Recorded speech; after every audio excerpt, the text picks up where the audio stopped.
This is a modest breast of veal, right off the calf. Make a breast pocket. Stuff it, brown it, braise it, sauce it. Let's make a veal today on the French Chef.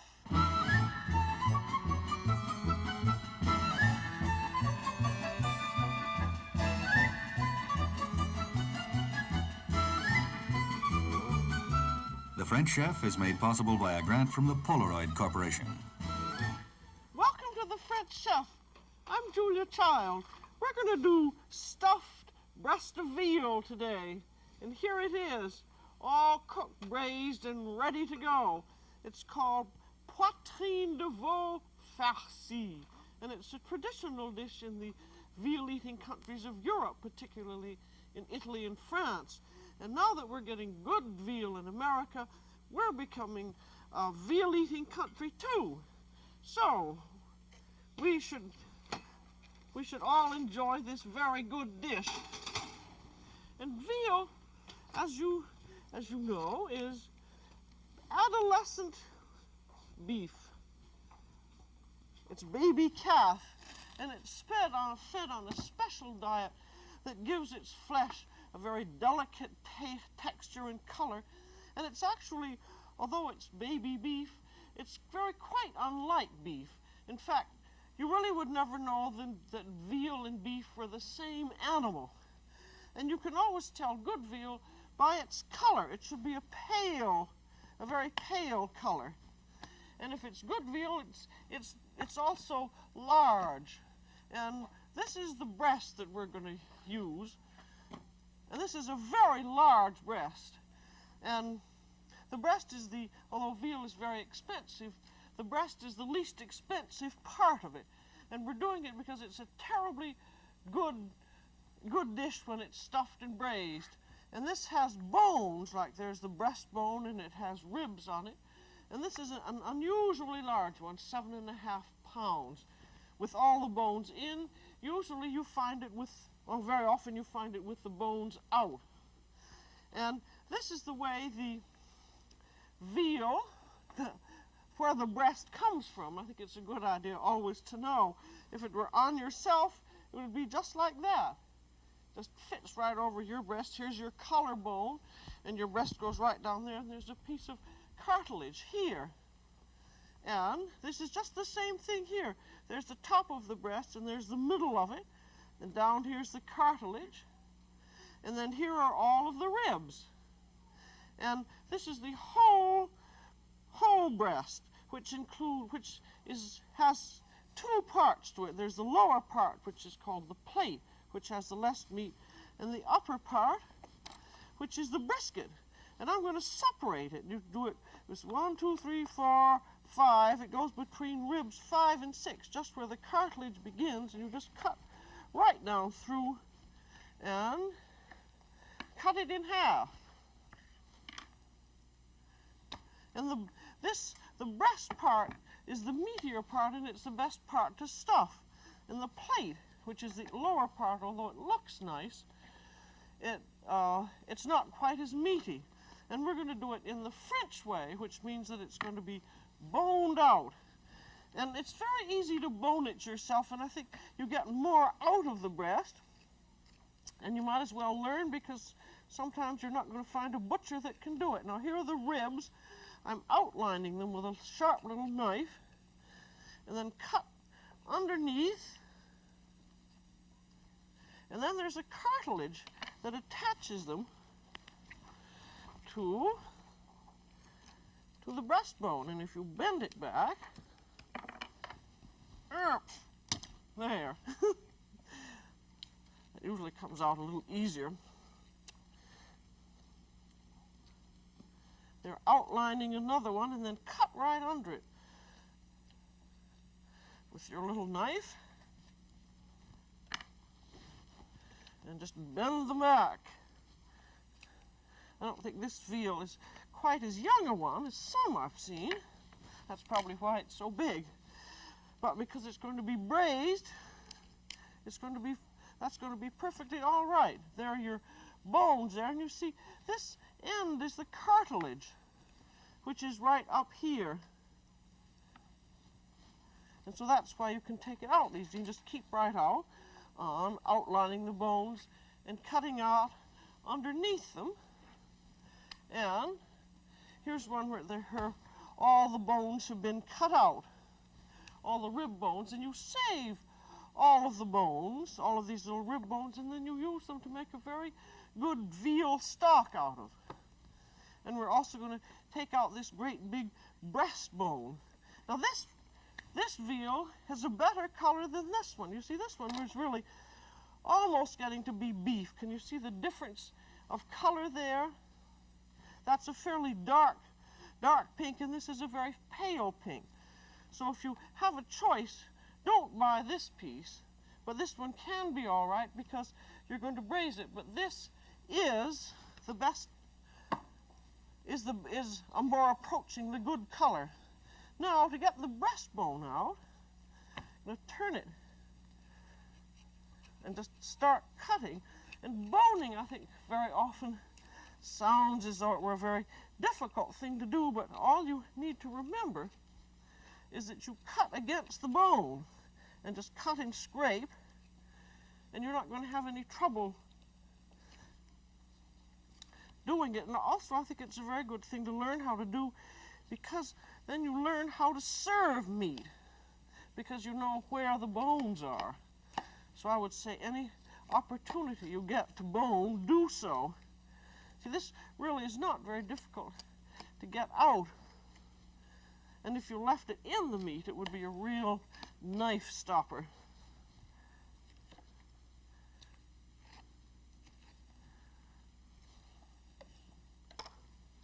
Now here it is. That was the top of it, and there's that little cartilage, and here the cartilage that the ribs were attached onto.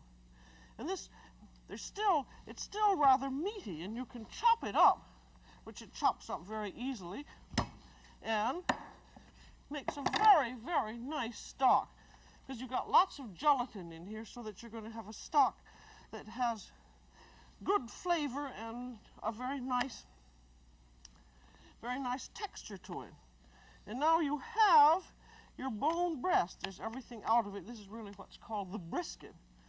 And you want to cut out extra fat. And I think I should put on my glasses to do that. And just trim off extra little pieces and little bits of fat and so forth.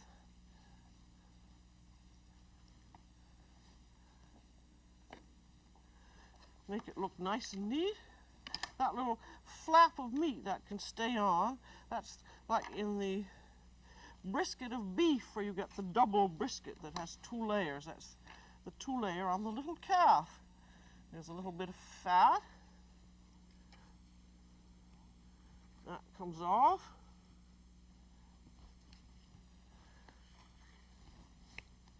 I really think it's a great deal of fun to do your own meat, and I think it's an awfully good idea now that there are not as many trained butchers around as there used to be, so that very often if you want to do something properly, you have to do it yourself.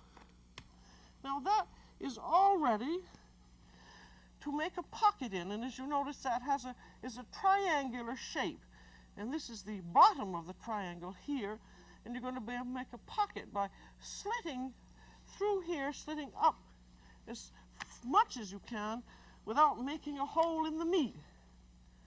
And so cutting into the large end, you see that it does come into 2 natural flaps. I think I'm going to turn it over on the other side, which I don't know why I sometimes find easier to do. But as you get in, be sure you have a very sharp knife, and you can feel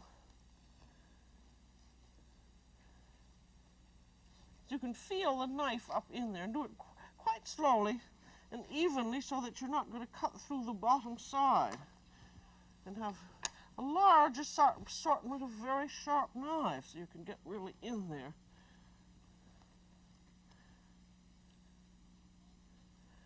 And holding your hand on top, you can feel how your knife is going when you put your hands in.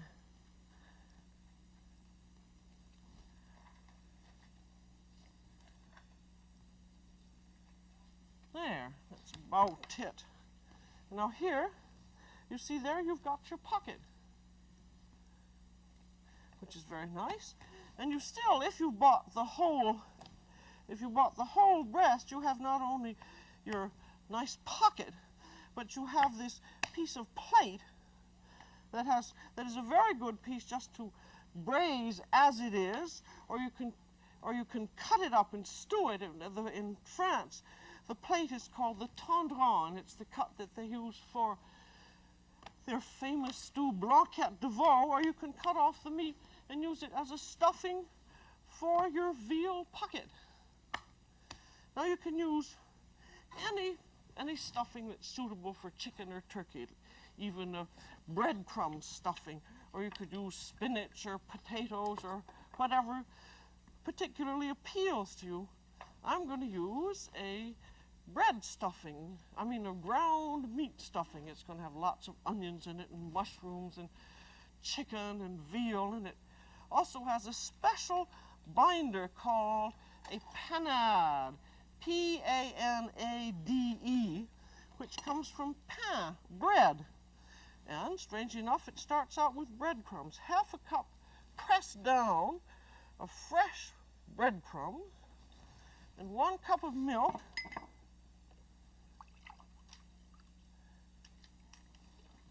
all into a little pan, and then you cook them, stir it around, and I'm using one of these no-stick pans, which I think is a good idea, and you let it cook for 3 or 4 minutes until it thickens up. And be sure that you use non-sweetened bread. It should be like homemade French bread or Italian bread, but it shouldn't have any sugar in it. You see there, it's beginning to boil, and you just stand over it and stir it, and in about 2 or 3 minutes, it's thickened up. And this is one of the very oldest kinds of thickeners or binders. Carême used it a great deal. See there, now it hasn't thickened up, and here's what it looks like when it has thickened up. You see, it's really just a very thick business, and what it's going to be good for, mixed in with the meat stuffing, it's going to hold it together so that the slices of meat will stay together. And for the meat mixture, I'm going to use a combination of chicken breast, and this is some veal that I cut out of the plate, and this is a bit of pork, and here's a bit of pork fat. You need fat in a meat stuffing, pork fat particularly, because it gives it a nicer texture and flavor, and it mostly all cooks out, so don't omit fat if you want a really good stuffing. So I'm going to put it through a grinder.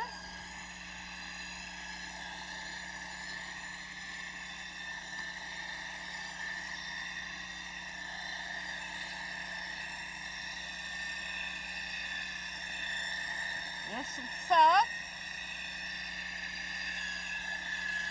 And there goes the veal.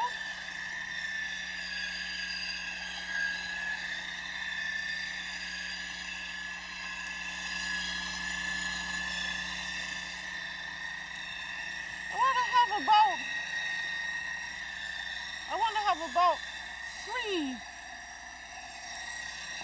cups. Woo, makes so much noise. I want to have about 3 cups of meat. And I'm going to have about 4 cups of stuffing, and if I have a little bit too much, that's fine, because it's better to have too little than too much. I mean too much than too little, as I always say. That's about 3 cups of mixed meat, of which about a quarter of it is a bit of fat. And this is our panade, our bread and milk that's been boiled down. And everything goes into a bowl. And then we have about one half cup of cooked onions. I just have a little group of cooked onions here, and that's about half a cup. Well, I'll even put in 2/3 of a cup, because they're so good in things. And some sauteed mushrooms are very nice. This is a little mushroom duxelle. These are the lovely little things. It's always nice just to have on hand, but the mushrooms are lovely in the stuffing, about half a cup of those. And the good thing if you make sauteed diced mushrooms is that you can keep them in the freezer and then you have them on hand. 1 egg.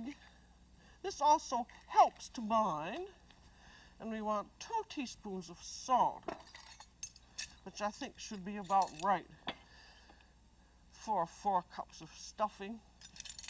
And a bit of allspice, about 1/8 of a teaspoon. And a bit of fresh nutmeg, and then some peppers going in. There's a little nutmeg breaker. That would be 4 specks of nutmeg, and about 8 grindings of pepper from a little pepper mill. 8, 9, 10, just to make sure. And there are no herbs I've got to in this, which I think is rather a relief. And there's no garlic either, which is unusual for me. But with all those nice onions, but I think when you have good veal, but you don't want to muck it about with too much stuff because it has a lovely flavor, its own, and I think very often too many herbs overpower it. Of course, in Provence, where they use lots of herbs and garlic, they very often stuff the breast of veal with spinach along with some meat stuffing like this, and that, I must say, is very pretty. But we've used so much spinach and stuffing, so I thought it would be nice not to. Just beat it up well, and then you have to check the seasoning, and you can't taste it because you've got raw pork in it. So what you want to do is to fry a little spoonful, 2 or 3 minutes on each side, and while that's frying, I'm going to move a few things around if I can find where they are. There.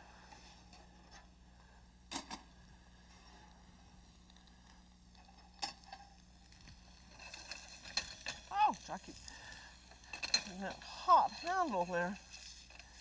This again is a little no-stick pan. Now, that really should saute for 2 or 3 minutes to be thoroughly cooked. So here's one that is cooked. And then cut it. Very carefully taste it. Yum, yum. Good. And those onions are awfully nice, and not having any herbs is a rather pleasant change. Now the stuffing is all ready. The pocket's all ready. And how this is going to be stuffed is there's your large end with the pocket. And that's the stuffing is going to go in there. Then this is going to be skewered. And then you have this little flap. And so that little flap is going to be turned over. And then you turn your veal over and it looks very nice like that.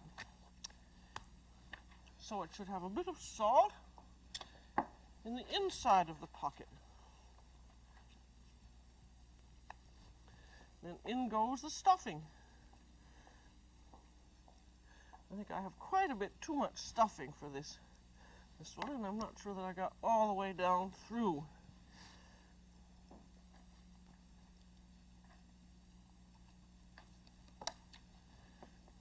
But what I like about a meat stuffing like this is that you can use it for hamburger.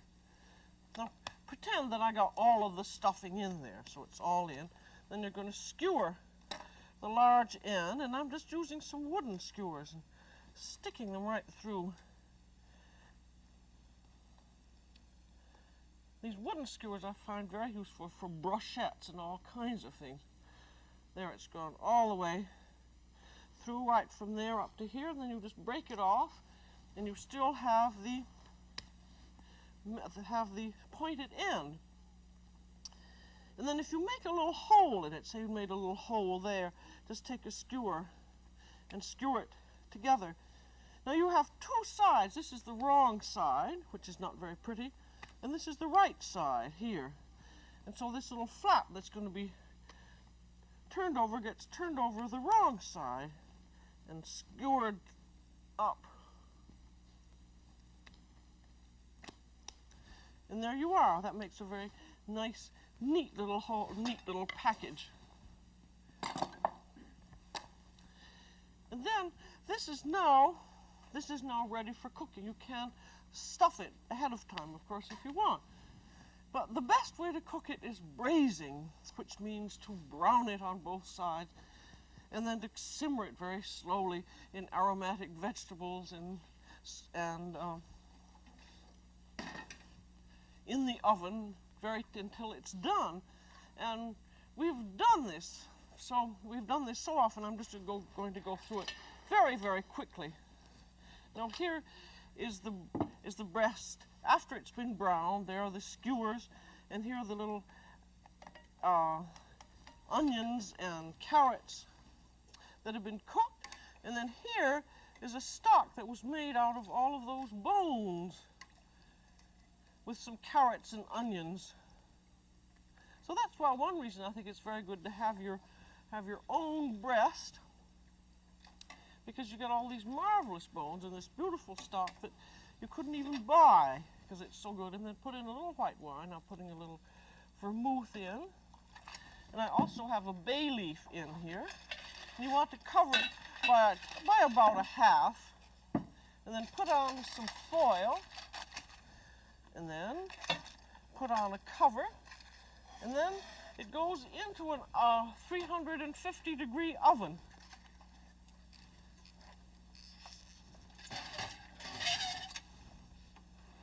And that has to cook for about 2.5 hours until it's tender, because you want an exchange of tastes between the meat and the sauce and the vegetables.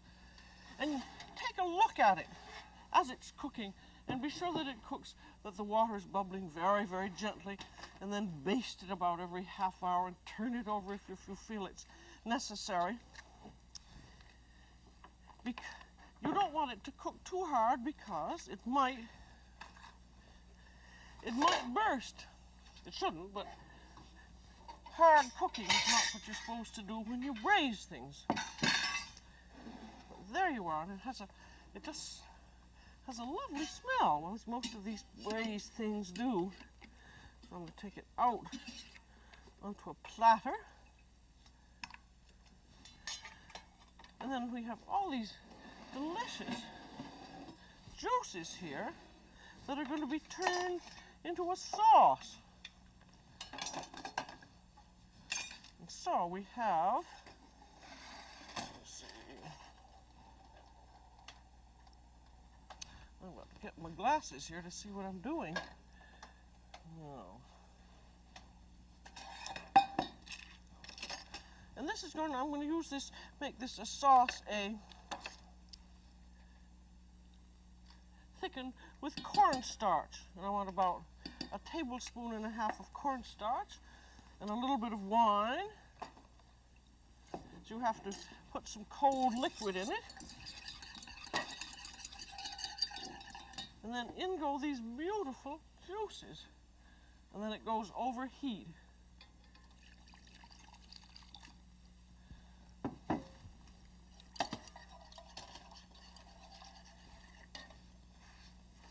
Now, if you were had a great restaurant of some kind, that you would probably have, you would have a thickened sauce called an espagnole, and that you could use that as the thickening for your sauce. But when you're doing home cooking, you rarely have one of those fancy sauces because they take so long to cook. One of those real old French sauces would take you about 2 days, and they're perfectly delicious. But if you don't cook it correctly, it's not very good. And a much better alternative is to have delicious braising juices like this from your own home stock, and then wines, and then use the simple cornstarch thickening, and you're much better off. And you can also put some mushrooms in. I don't know if I'm going to put them in yet or not. I'm just going to see how things look. See, that's thickening up. And I'm also going to put in a little bit of cream. That's a little bit of our special crème fraîche. And that makes a very nice enrichment.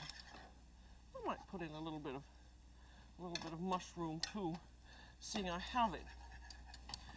And then I'm going to taste it. I'll have to taste it with some impeccably clean measuring spoons. I don't seem to have anything else to taste it with. That's good. So, sauce is all made quickly. Skewers out of meat. I guess I hope I can see them without my glasses. There it comes out. There's one in the bottom there, which I shall just leave, and that will be a surprise to someone. And you can put a little bit of sauce over the meat, and then put the rest of the sauce into a warm sauce bowl. We can put some at the sides of the platter, depending on how it looks. And the nice thing about braised veal like this is that you can do it ahead of time and keep it warm.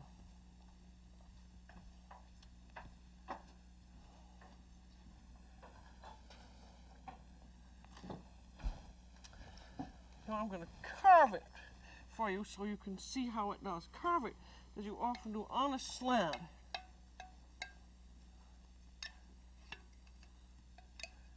That always makes your slices look larger. That's part of the innocent deceptions of cooking. Then here's a little extra sauce that goes around it.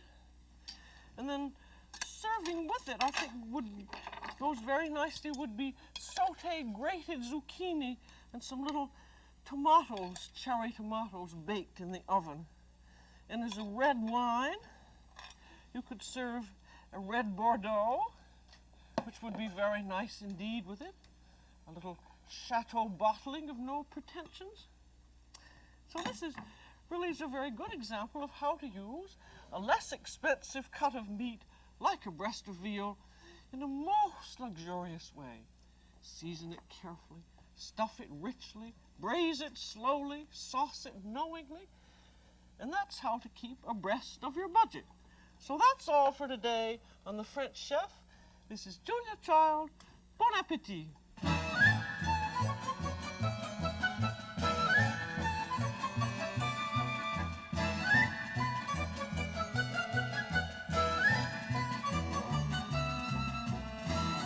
This program was made possible by a grant from Polaroid Corporation.